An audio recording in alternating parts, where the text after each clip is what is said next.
RTS, nouvelle et dernière édition de ce lundi 2 juin 2014. En ouverture, l'ambassadeur du Grand-Duché de Luxembourg, accrédité à Dakar, a présenté ses lettres de créance au président Macky Sall. Martin Schmer a pour mission de renforcer la coopération entre les deux pays à travers des secteurs stratégiques tels que l'éducation, la santé, la formation professionnelle et l'hydraulique rurale, nous dit Pape Biram Biguenyaï.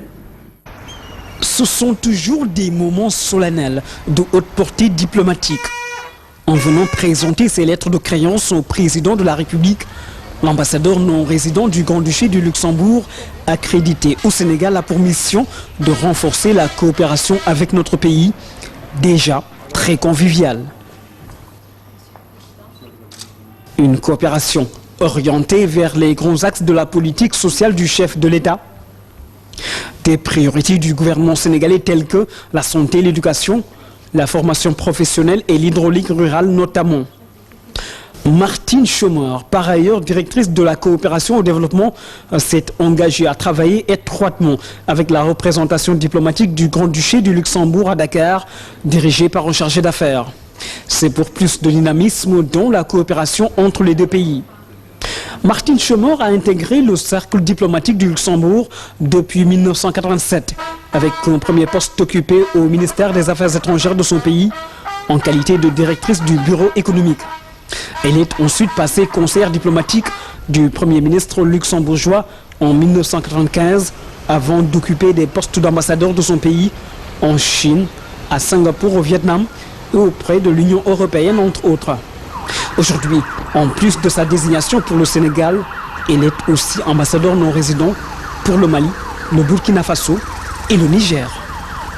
Le Luxembourg soutient la politique économique du chef de l'État, un appui de 43 milliards et demi de francs CFA destiné à financer plusieurs projets dans les domaines de la santé, de l'eau, de l'assainissement, entre autres.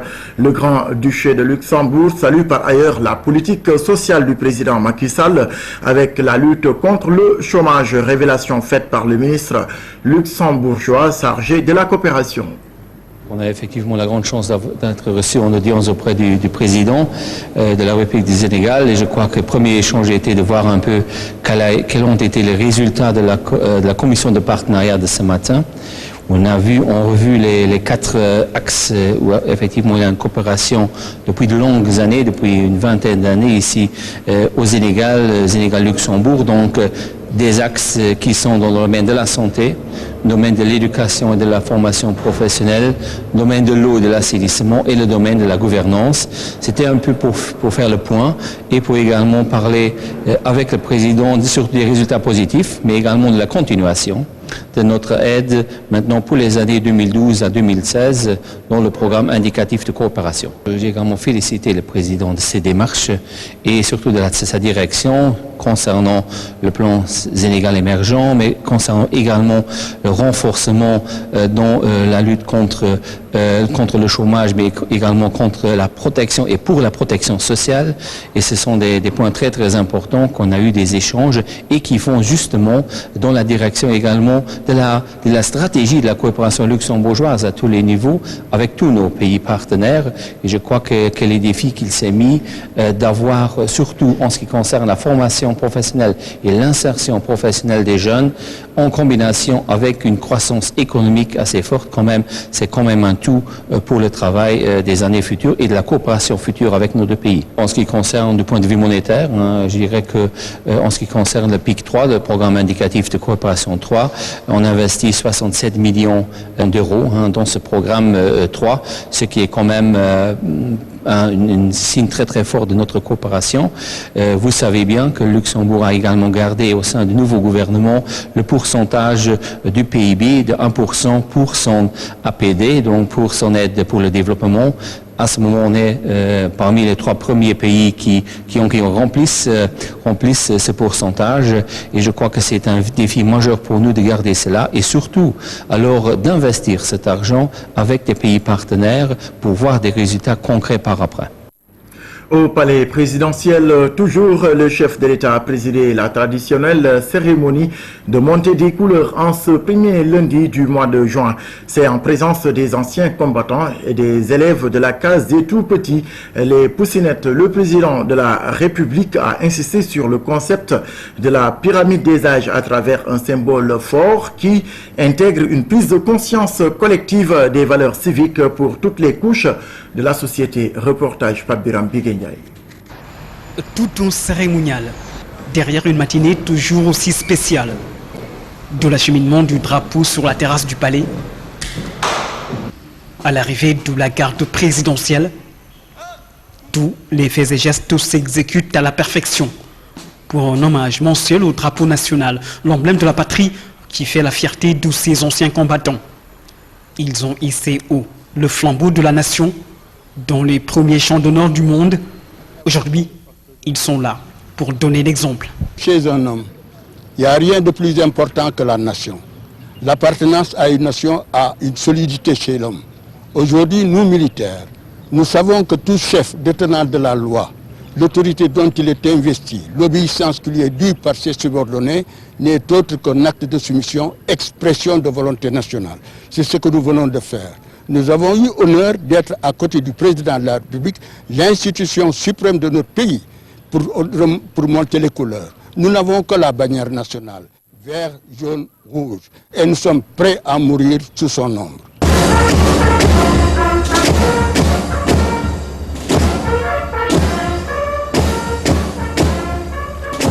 Des modèles d'engagement patriotique offerts en exemple à la jeune génération. Le chef de l'État trace la voie vers un avenir de progrès à travers une prise de conscience collective des valeurs civiques, gage d'un État stable, d'une nation unie et prospère. C'est aussi ça, la force d'un drapeau fêté en matin du premier lundi du mois de juin.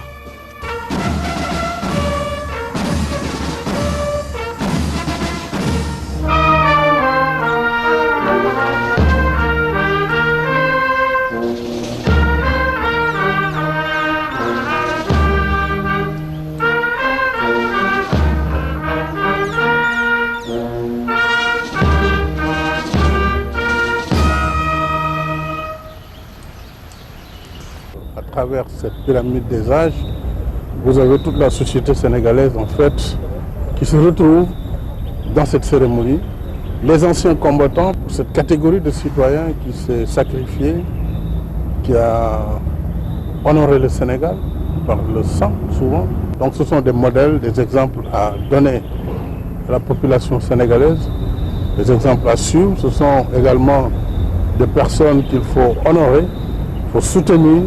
Nous sommes en train, à travers l'école de Poussinet, de donner l'exemple à nos enfants. Que très tôt, à bas âge, à partir de 2 ans déjà, que nos enfants commencent à reconnaître les symboles de la République. Et parmi ces symboles, le plus important qui est le drapeau national, à l'enceinte même du palais de la République, je crois que ce sont là des symboles forts pour l'éducation de nos enfants, pour l'école publique et pour la citoyenneté.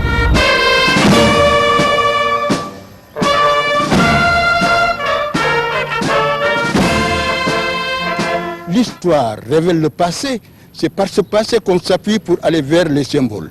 Le drapeau national est aujourd'hui une affaire importante. Augmentons à aider les enfants à se former civiquement, parce que sans le civisme, on n'ira nulle part. Respectons la bannière nationale. Nos jeunes fils, nos petits-fils qu'on a vus aujourd'hui, vraiment c'est une joie dans nos cœurs. Nous pleurons de joie.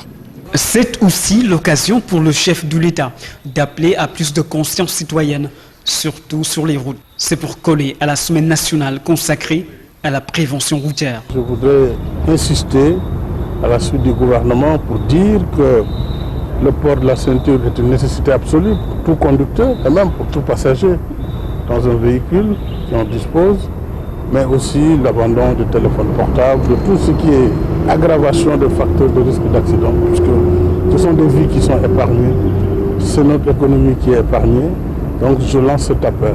Des moments du partage et un appel à une introspection collective dont l'unité et la concorde. L'œuvre d'une nation unie prospère se construit aux côtés du président de la République qui fait de la restauration des valeurs civiques un de ces grands chantiers. Et en marge de cette cérémonie, le chef de l'État s'est prononcé sur l'actualité politique de l'heure, comprenez par là les prochaines élections locales. Le président de la République lance un appel à la classe politique sénégalaise et aux acteurs citoyens pour des élections apaisées.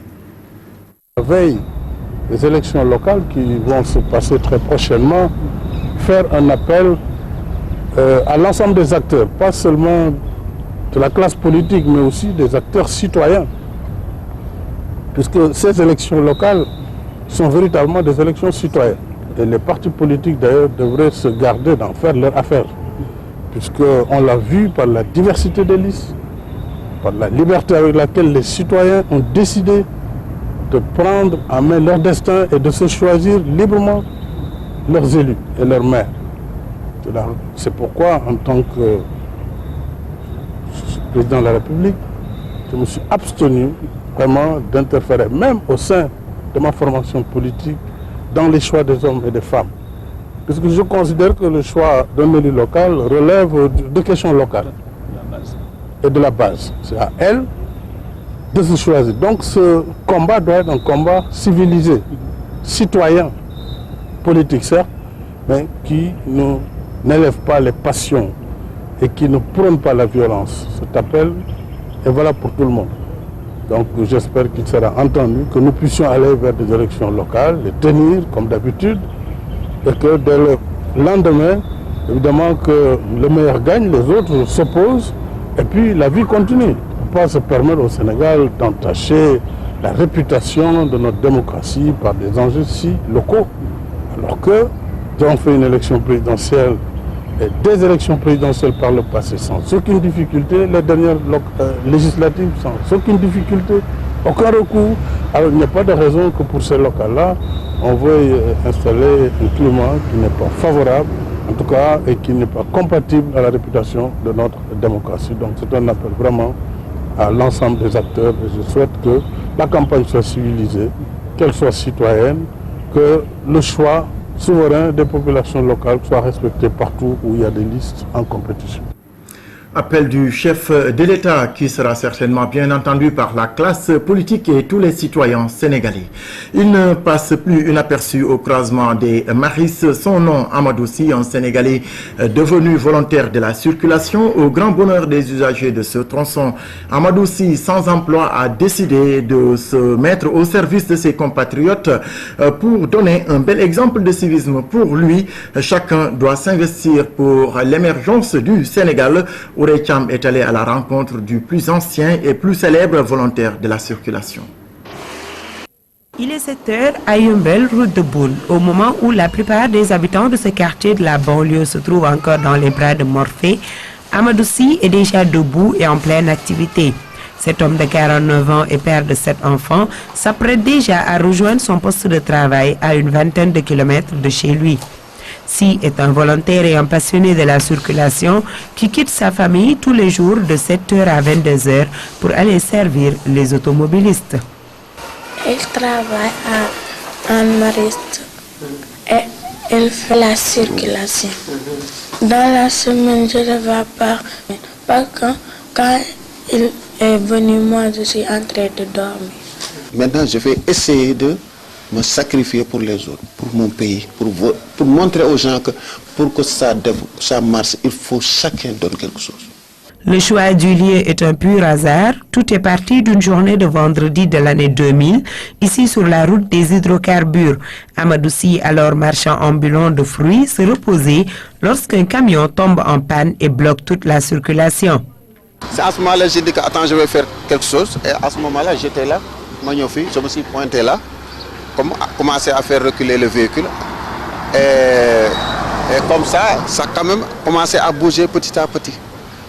Et jusqu'à ce que le gars il était parti, acheter du gasoil et revenu, et vraiment il est parti. Donc ici, c'est un lieu historique pour moi. Et 14 ans plus tard, le volontaire Sy est toujours resté au service de ses concitoyens. Il se confond aujourd'hui au décor avec une complicité et une grande familiarité avec les automobilistes qui lui vouent un grand respect. J'apprécie son boulot, il nous aide beaucoup, il nous facilite la tâche. Je ne sais pas s'il est embauché quelque part, mais il doit être aidé quand même et même pris comme un exemple. Oui, lorsqu'il n'est pas là, on sent son absence. Il est utile ici. C'est quelqu'un à appuyer parce qu'il fait tout gratuitement et avec désintéressements. C'est une personne qui est très dévouée. Il est là du matin au soir à nous régler la circulation. Et vraiment, c'est une très bonne personne qui fait un travail extraordinaire. La conviction de ce volontaire sans emploi et sans revenu fixe est que chacun peut et doit faire quelque chose pour son pays. Le peu que tu as, donne-le. Moi, je n'ai pas de l'argent à donner, mais j'ai mon idée à partager avec les Sénégalais. Je ne dis pas que ça marche, mais quand même, les gens ont commencé à apprécier. Et quand même, bon, chaque jour, je vois des gens qui viennent me dire merci, si, vraiment, c'est ça halal biban. En tout cas, nous, on le prend comme référence. Parce que si tout le monde faisait comme ce qu'il est en train de faire, vraiment, ce serait quelque chose vraiment qui va faire avancer notre pays. Sous le chaud soleil, Si se débrouille dans la dignité. Il a choisi de consacrer sa vie à servir ses concitoyens, mais dans sa vie de bonhomme de la route, tout n'a pas été toujours facile. Les incompréhensions et les difficultés n'ont pas manqué. En 2008, il y a une dame, elle était venue jusqu'à ici. Je lui ai fait signe de s'arrêter. Elle s'est arrêtée, mais lorsque j'ai tourné le dos, elle a corné comme quoi elle veut partir, elle est prête. Elle m'a renversé sur la route, donc avec un bras cassé. Je me suis retrouvé presque, j'ai fait 2 ans pour me soigner. C'était dur. Et pour quelqu'un qui est là que pour vous aider. Et quelqu'un qui est là que pour vous montrer que l'embouteillage, ça gaspille de l'argent. Dans son quartier, Si est devenu célèbre de par ce qu'il fait. Sa famille et ses voisins le comprennent et l'apprécient ainsi. Il adore sa famille et il s'occupe de tout le voisinage.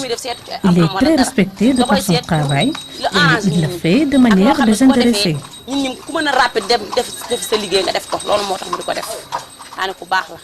Aujourd'hui, le volontaire Amadou Sy se veut un modèle au service exclusif de son pays, malgré toutes les difficultés. Amadou Sy n'a qu'une seule ambition, celle de servir le Sénégal, en se posant toujours cette question. Qu'est-ce que je peux faire? Qu'est-ce que je peux faire pour les gens? Qu'est-ce que je peux faire pour mon pays? Qu'est-ce que je peux faire pour vraiment tout le monde? Je suis très fière de lui. Amadou Sy, un exemple à suivre. L'appel du président de la République pour plus de prudence sur les routes semble être entendu par les Sénégalais.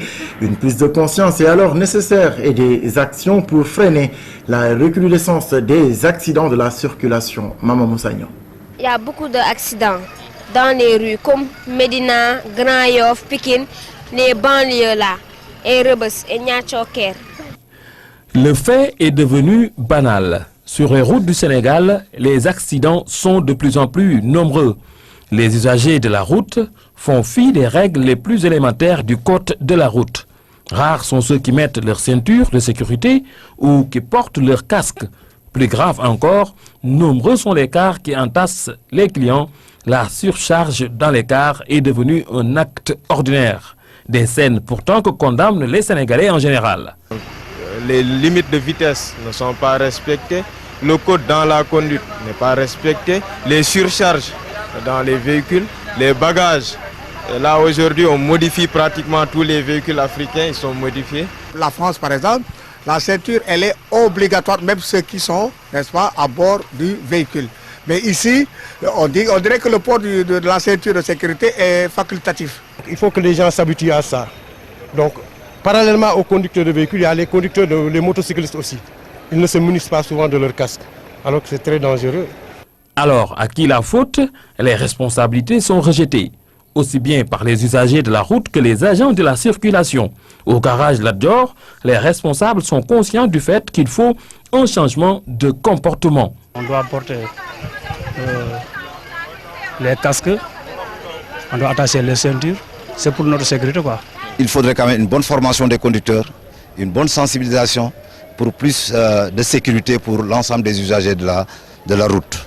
Comme le rappelle le code de la route, avant de prendre le volant du véhicule, il y a des vérifications d'usage à faire avant de prendre le volant. Il faut contrôler son véhicule s'il est vraiment aux normes techniquement. La pneumatique, est-ce qu'il est bien gonflé? Mais également en route, il faut attacher sa ceinture de sécurité. C'est très important. Baïsamb appelle à une prise de conscience, mais également à un meilleur entretien des routes. Les passagers, pour leur part, estiment que des sanctions sévères doivent être prises à l'encontre des fautifs. Il faut vraiment sanctionner. Et par exemple, deux roues qui roulent, quelqu'un qui roule sur deux roues, qui n'a pas de casque, alors il faut sanctionner, il faut qu'il paye une amende. Et pareil aussi pour la ceinture de sécurité pour les véhicules. Comme c'est l'État qui doit donner des sanctions, bon, je ne sais pas comment il doit faire, mais il doit faire tout pour qu'on respecte les codes de la route. Pour la police de circulation, il faut en plus des sanctions appliquer une amende sur la faute conformément à la loi. Le non-port de la ceinture, donc bon, tu dois payer l'infraction à la contravention à 6 000 francs. Bon, c'est le même taux que celui qui utilise son téléphone portable en conduisant. L'appel est lancé par les autorités pour un respect du code de la route. Les populations approuvent, reste maintenant à l'appliquer au quotidien. Thiès attend beaucoup de l'acte 3 de la décentralisation. Les potentialités existent pour y implanter des territoires viables et compétitifs, mais les financements manquent encore. Acte 3 de la décentralisation dans la région de Thiès, un reportage de Maman Moussagnan. L'acte 3 de la décentralisation est appelé à émanciper le monde rural, d'où la nécessité de regrouper les acteurs pour un exercice d'appropriation. Dans le département de Mbour, où les chefs de village et les délégués de quartier se retrouvent dans une fédération, cet atelier permet de sensibiliser, de mieux comprendre les enjeux et les opportunités de la réforme. Délégués de quartier et chefs de village sont les premiers relais entre le citoyen et l'administration territoriale, surtout dans certains villages reculés. Le ministre des collectivités locales et de l'aménagement du territoire de magnifier leur adhésion au portage de la réforme.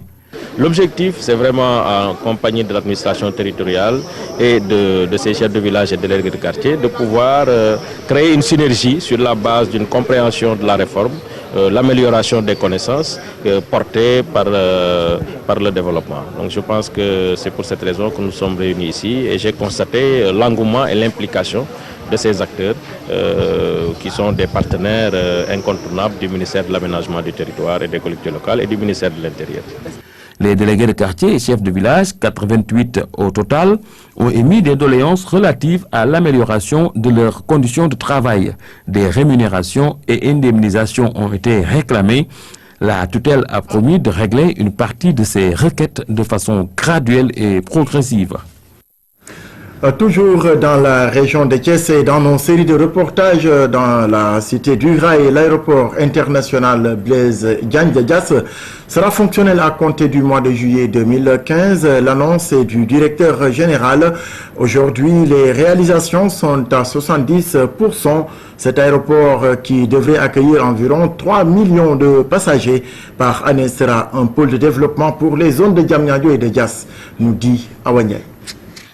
Après quelques mois d'arrêt, les travaux de construction de l'aéroport international Blaise Diagne de Diass ont repris en 2013. L'aéroport international Blaise Diagne est situé à une quarantaine de kilomètres au sud-est de Dakar. Dans ce chantier, il y a plusieurs composantes. Nous avons la société Saouli Ben Laden Group qui est en train de faire les travaux. Vous avez la société Studi International qui est en train d'assurer le contrôle. Mais vous avez également 8 bailleurs de fonds qui financent ce projet. Il est évident que si vous avez un parterre d'intervenants de cette nature, vous passez tout votre temps à négocier. Et ça a été le cas. La tour de contrôle, les pistes et les différents terminaux ont été construits selon les normes internationales. 4500 hectares ont été réservés à l'aéroport. Nous avons trouvé que le chantier était en arrêt en 2013. Il a fallu négocier jusqu'à Tunis pour mettre tout le monde d'accord en juin 2013. Et ce n'est que véritablement en octobre 2013 que le travail a véritablement repris. Et on a eu ce boom en l'espace pratiquement de 6 mois. Travailler avec les Tunisiens est chose aisée parce que ce sont des professionnels. Travailler avec les bailleurs demande beaucoup de négociations parce qu'il y a beaucoup de conditions préalables à satisfaire. L'aéroport international Blaise Diagne de Diass devrait accueillir 3 millions de passagers par an. La date de livraison est prévue en décembre 2014 et le premier avion devrait décoller en juillet 2015. Depuis que nous sommes là, voilà, nous avons privilégié le dialogue. Nous nous sommes rendus dans les différents villages impactés, à savoir Mbadat, Tessohat et Kachalit. Nous avons discuté avec les gens. Certaines populations se sont déplacées d'elles-mêmes. Il n'y a que le village de Mbadat où il a fallu, à l'aide du gouverneur, les accompagner jusqu'au niveau du site. Les 2 autres villages, Tessohat et Kachalit, sont encore là, mais n'impactent pas trop sur la bonne marche des travaux. Les travaux se poursuivent normalement. En février 2013, l'avancement physique des travaux était estimé à 33%. Aujourd'hui, les techniciens en sont à 70% des réalisations. L'aéroport international Blaise Diagne va polariser une grande zone économique autour de Diamniadio et de Diass. Sur la cartographie universitaire de Thiès, près de 4000 étudiants sont inscrits à l'université de Thiès construite en 2007. Ce temple du savoir est confronté à des difficultés d'infrastructure, une situation autant pour moi prise en charge par les autorités universitaires qui ont dégagé une enveloppe de 3 milliards de francs CFA. C'est Lina Lunfal, compte rendu. Après cette enseigne de bienvenue à quelques kilomètres à gauche, sur la voie de contournement, le slogan saute aux yeux. L'humilité mon choix, l'excellence ma voie. Le chemin est donc tout tracé. Voici l'université de Thiès. L'université de Thiès est une université centrée sur la technologie. Les enseignements sont réputés de qualité et l'insertion des diplômés se fait apparemment sans difficulté. On fait des matières comme par exemple la création d'entreprises qui permet aux jeunes vraiment de monter leur propre projet. En sciences de l'ingénieur, nous avions une promotion de 16 géomètres topographes, ingénieurs, qui viennent de sortir. Ils ont été aussitôt recrutés à 100% par le cadastre. Dernière explication, dernier coup d'œil, nous sommes en période d'examen à l'UFR Santé de l'Université de Thiès. Ils sont 435 étudiants à s'être inscrits ici. 104 d'entre eux sont des étrangers venus de 12 pays. Cette UFR Santé est la deuxième faculté de médecine après Dakar, au Sénégal. L'UFR Santé a permis de rehausser le plateau technique des structures de santé de la région de Thiès. C'est les 3 hôpitaux de Thiès, dont 2 privés, l'hôpital de Tivaouane, l'hôpital de Diamniadio et l'hôpital de Mbour. Et donc, dans ces hôpitaux qui reçoivent nos étudiants, il y a du personnel enseignant, chercheur et spécialisé. Les UFR, instituts et écoles de l'université de Thiès ne sont pas tous réunis au même endroit. Sur ce site principal sont logés 2 UFR, l'UFR Sciences économiques et sociales et l'UFR Sciences et techniques. 2 pavillons de 100 lits au total, un restaurant, une infirmerie et quelques salles de cours meublent le décor. L'université a été construite en 2005 dans l'urgence pour absorber le flux de bacheliers. Aujourd'hui, elle compte plus de 3200 étudiants.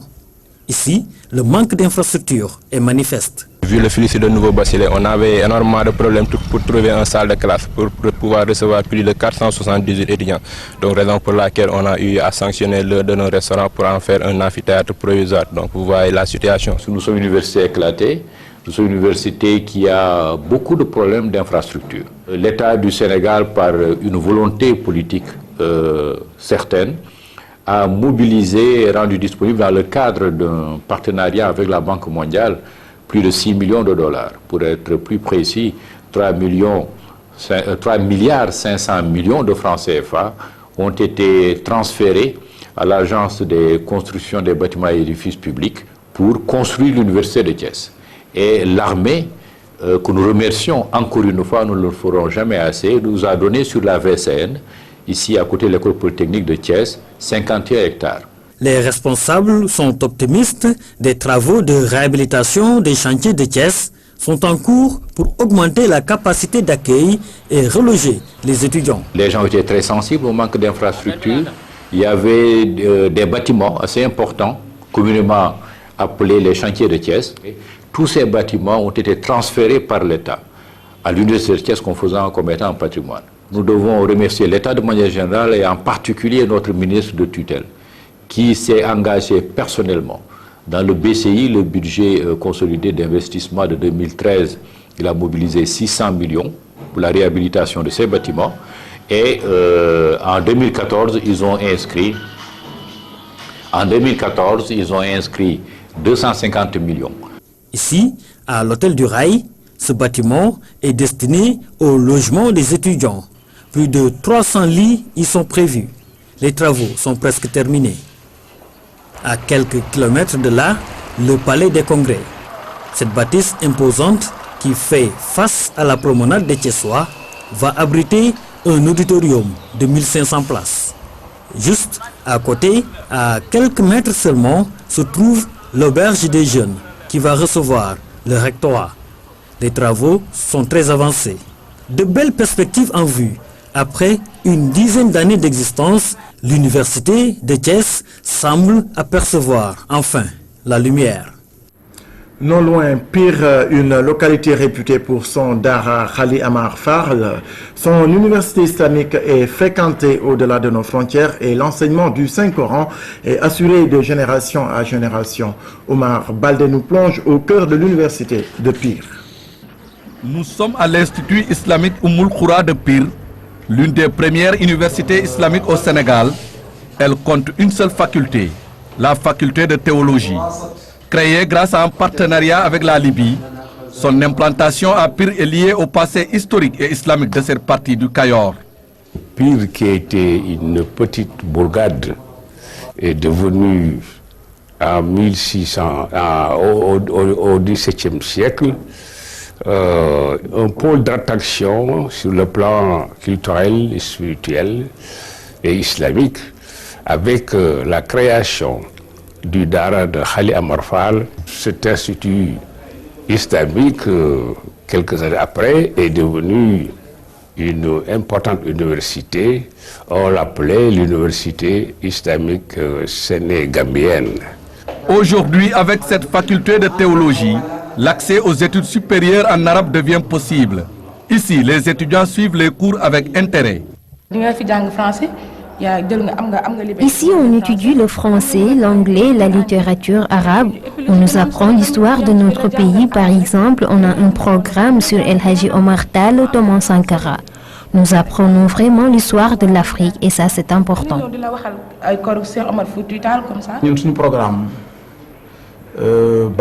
Notre programme est l'un des meilleurs. C'est le programme universitaire de la Libye qui est enseigné ici. Les étudiants auront les mêmes diplômes que ceux des universités libyennes. L'université de Pire forme la plupart des étudiants arabisants de l'Afrique de l'Ouest, mais leur insertion dans la vie professionnelle pose problème. Au Sénégal, on a l'habitude de dire que les arabisants sont destinés seulement à l'enseignement, alors que nos camarades de l'enseignement français, eux, ils sont pris en charge par l'État. Après nos études, nous allons servir notre pays, donc l'État doit nous aider. Mais ils nous disent souvent qu'il y a problème d'équivalence entre les diplômes. Ils sortent avec la licence. Bon, les 10 premiers, ou bien 15 premiers, alors qui ont une mention excellente ou très bien, ces gens-là ont droit d'aller continuer les études avec bourse de la Libye dans les universités libyennes. Non loin de là, le Dara Khali Amar Fall.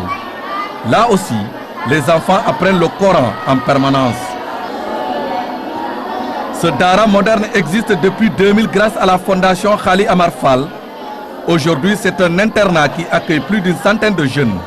Les enfants mémorisent le Coran en un temps record.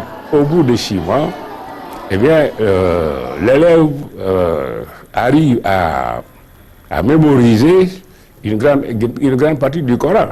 À 1 an, 2 ans, ils mettent le Coran entièrement. À travers ce dara, les initiateurs veulent perpétuer l'œuvre religieuse de cet homme, Khali Amar Fall, fondateur de la première université islamique du Sénégal en 1603. Pour boucler avec les violences notées dans les combats de lutte, le duel Malick Niang-Ama Baldé n'a pas fait exception aux grandes dames des riverains du stade Demba Diop, et ce malgré le dispositif de sécurité mis en place. Aminata Mbengue Fall. La lutte, notre sport national, draine une foule immense lors des grandes affiches. Le duel du dimanche opposant Malick Niang-Ama Baldé n'a pas dérogé à la règle. Seulement, la violence s'est encore invitée au stade et aux environs. Après le combat, des échauffourées ont opposé les supporters des deux camps. Une situation récurrente que les riverains du stade Demba Diop vivent difficilement. Les combats, en majeure partie, ça nous crée deux phénomènes, positifs et négatifs. Parce que parfois, s'il y a bénéfice, alhamdoulilah. Mais parfois, il y a des malheurs. Ils volent. Lors des combats de lutte, un dispositif sécuritaire important est déployé pour assurer la sécurité des personnes et des biens. Malgré ces efforts, certaines personnes mal intentionnées échappent souvent à la vigilance des forces de l'ordre. Chaque fois qu'il y a des combats, c'est quelquefois des petites casses au niveau des vitres de la maison avec les grenades lacrymogènes. Hier, certainement, c'est la foule, lorsque les gens essayaient d'être dispersés. Ils ont défoncé la porte et c'est là que ce matin, nous avons été obligés de faire appel à un menuisier métallique pour pouvoir réparer les dégâts qui ont été causés hier lors du combat. Du côté du Comité national de gestion de la lutte, on regrette les violences qui ont eu lieu après le combat. Cependant, pour l'instance de gestion de la lutte, sa responsabilité n'est plus engagée en dehors du stade. Le problème est qu'on a tendance à trop facilement stigmatiser la lutte en disant que c'est après les combats de lutte, mais rien ne prouve que ceux qui commettent ces violences-là sont des amateurs. Il y en a qui profitent du mouvement de foule pour commettre des exactions. Avec la présence des policiers, il y a des cailloux qui se baladent de part et d'autre. Donc maintenant, à l'extérieur, ça devient un problème de sécurité publique. C'est peut-être à la police de prendre une disposition appropriée. Pour trouver une solution à cette situation, les populations riveraines prônent l'accélération de la construction d'une arène nationale pour leur permettre de vivre dans la quiétude. Ce qu'il y a lieu de faire, c'est de construire un stade, une arène en dehors des cités. Parce que le stade de Moyo se trouve dans une cité. Il y a des gens qui habitent la cité. Donc c'est tout à fait, même avec les naveteurs, nous avons les mêmes problèmes. C'est des problèmes de violence, c'est des problèmes de vol, c'est des problèmes d'agression. Moi je crois qu'il y a lieu maintenant de construire un nouveau stade, mais en dehors des cités. Les violences qui ont suivi le combat Ama Baldé Malick Niang montrent encore une fois que la sensibilisation du CNG et les appels à la non-violence lancés par les lutteurs n'ont pas eu les effets escomptés. Des mesures idoines sont nécessaires. À preuve, les affrontements du dimanche se sont soldés par la mort d'un jeune supporter. Ainsi se referme, mesdames et messieurs, ce journal. À demain, 23h.